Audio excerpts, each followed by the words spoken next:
June నెల ఇప్పటి వరకు టాలీవుడ్ కు నిరాశే మిగిలింది. వచ్చిన సినిమాలు ఒక్కటి హిట్ కాలేకపోయాయి. ఇప్పుడు అందరి దృష్టి మూడో వారం విడుదలైన సినిమాలపై ఉంది. ఈ వారం సినిమాలైన హిట్ కావాలన్న ఆశతో టాలీవుడ్ మొత్తం ఎదురు చూస్తోంది. ఈ వారం థియేటర్లో ఓటీటీలో రాబోతున్న విడుదలలు ఇవే. కుబేరా, ధనుష్, నాగార్జున, రష్మిక మందన్న ప్రధాన పాత్రలో నటించిన ఈ సినిమాను శేఖర్ కమ్ముల దర్శకత్వం వహించారు. థ్రిల్లర్ కథతో తెరకెక్కిన ఈ చిత్రం జూన్ 20న గ్రాండ్ గా థియేటర్లో విడుదల కానుంది. ఈ సినిమాపై భారీగా అంచనాలున్నాయి. 8 వసంతాలు దీర్ఘ విరామం తర్వాత దర్శకుడు ఫణీంద్ర నరిశెట్టి తెరకెక్కించిన సినిమా ఇది. మైత్రి మూవీ మేకర్స్ నిర్మించిన ఈ చిత్రంలో అనంతిక, సనీల్ కుమార్ హీరోయిన్ గా నటిస్తున్నారు. ఈ సినిమా కూడా జూన్ 20న విడుదల కానుంది. సితారే జమీన్ పర్, బాలీవుడ్ మిస్టర్ పర్ఫెక్షనిస్ట్ అమీర్ ఖాన్ నటించిన ఈ చిత్రంపై చాలా భారీ అంచనాలున్నాయి. జెనీలియా హీరోయిన్ గా నటించిన ఈ సినిమాకు ఆర్ఎస్ ప్రసన్న దర్శకత్వం వహించారు. ఇది 2018 స్పానిష్ మూవీ ఛాంపియన్స్ యొక్క అధికారిక remake.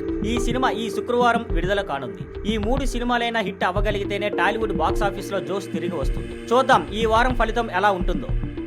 Thank you for watching. Please like, share and subscribe.